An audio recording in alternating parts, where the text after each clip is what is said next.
Seth Meyers this late night.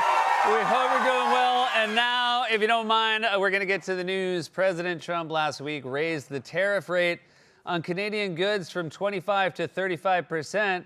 I guess he can do that now that we're making Canadian tuxedos here in the U.S. In a new podcast interview, Vice President J.D. Vance defended actress Sydney Sweeney from criticism over her recent American Eagle ad campaign. Look, I'm all for it if it means these dorks are going to start dressing like that. In a post yesterday on Truth Social, President Trump said, quote, Sydney Sweeney, a registered Republican, has the hottest ad out there. It's for American Eagle, and the jeans are flying off the shelves. Go get him, Sydney. Oh, my God, he's so happy there's a current, young, famous person who votes Republican.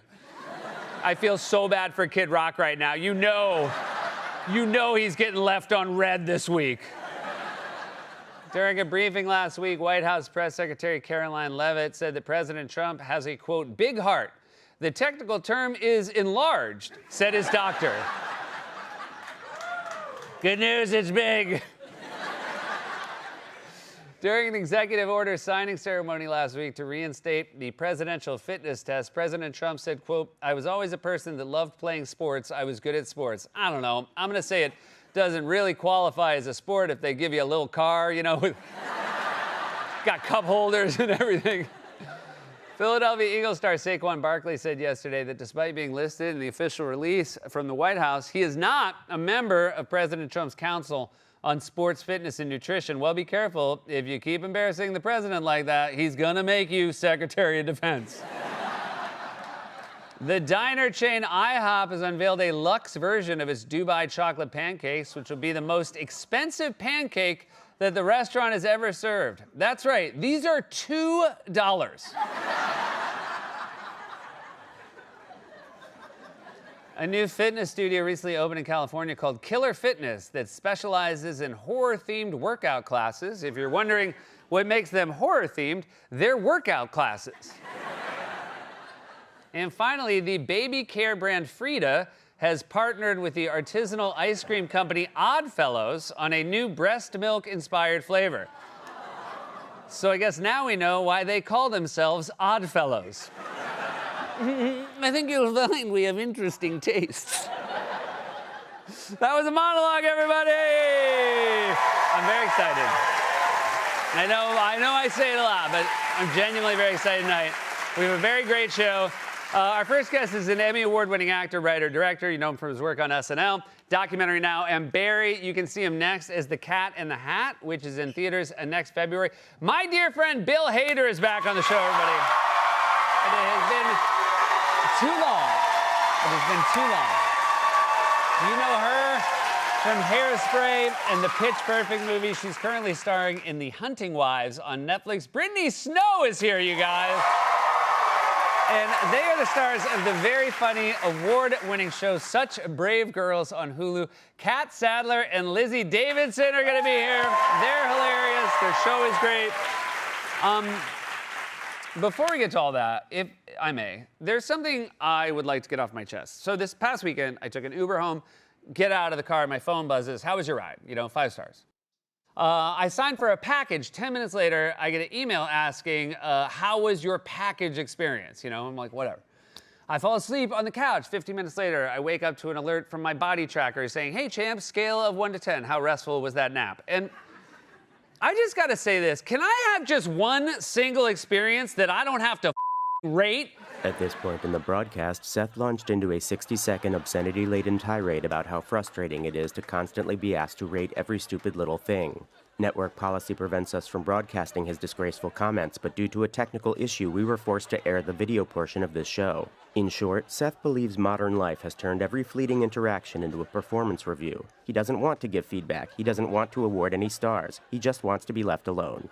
Seth then leapt to his feet and, gesticulating like a Southern Baptist preacher, decried the evils of rideshare apps like Uber and Lyft for bidding us pass judgment on a man's entire livelihood because he didn't offer us a phone charger. Lest us forget, we too are judged, for the driver rates us back, and thus unfolds the cruel little dance where a man is measured by how politely he can enter and exit a RAV4.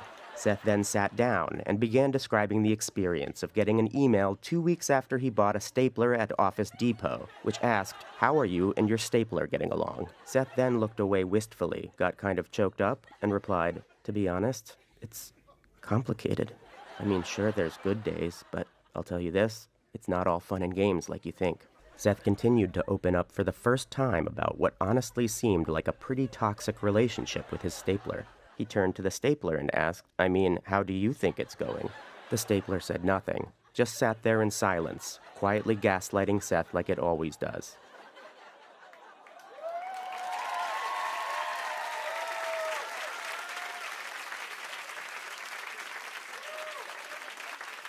At this point, Seth's head writer Alex Bays picked up his phone, called a local funeral home, and scheduled a closed-casket burial for himself 2 weeks from today. At this point, Seth held up a deranged-looking flowchart depicting his own rating system. In all honesty, it made 0 sense. It devolved into a color-coded heat scale from Crazy Dave's Hot Wings, consisting of mild, medium, hot, loco, and "You sure about that, hoss?" At this point, Wally held up a cue card that simply read, "Seth, 2 out of 5 stars." Seth's face contorted. 2 stars? For what? Wally flipped another card. "This rant, it's derivative and there's not enough action." At this point, 2 ratings enforcement officers burst into the studio. They wore traditional bureaucratic tactical uniforms and carried what can only be described as military-grade clipboards. The commanding ratings enforcement officer announced that Seth had 47 overdue ratings and had violated the Terms of Service Act of 2019. They declared an emergency audience audit and began asking random people in the crowd what they thought of tonight's show. At this point, Seth looked frustrated and asked them politely to leave. "Are you not enjoying us?" asked the junior officer. "I'm not," said Seth. "Well, what would you give us?" "You can't trick me into rating you." At this point, the junior officer blew a whistle at Seth and began reading him his rights. "You have the right to let us know how we're doing. Anything you say can and will be taken into consideration as your feedback is important to us." At this point, Seth's cortisol levels had spiked so dramatically that his occipital lobe momentarily detached itself from the rest of his brain, causing him to collapse onto his desk and flatline for 14 seconds. The camera kept rolling, and for reasons we still don't understand, it captured this. Seth's spirit rose from his body and soon found its way to the gates of Christian heaven. St. Peter was there, behind a counter, wearing a visor and an apron, which clashed with the angel wings. He smiled as Seth approached and said, "Welcome, my child." Seth stood in awe. All my life I've waited to find out what it all meant. If you'll allow me just one quick... St. Peter cut him off and swiveled an iPad toward him. "Please rate the human life experience." Seth sighed and looked over the options. He gave the concept of being alive 3 out of 5 stars. God immediately appeared from his nearby office. 3? He sounded pissed. "Why?" Seth pointed out that the screen said that the ratings were supposed to be anonymous. "Nothing's anonymous. I'm God," said God. "You know what? Never mind. Just click through to the end." Seth arrived at the tips screen. The options started at 25%. "What happens if I don't tip?" Seth asked. "Old Testament stuff," said God. "The bad parts." Seth began typing his review. Life was fine, but parking was a nightmare. God interrupted. "Parking's municipal. We don't handle that." Just then, a strange force began pulling Seth back to Earth. St. Peter shouted after him, "You'll get a follow-up email. All at once, Seth returned to consciousness. He would later tell his wife that he gave the near-death experience 2 thumbs up.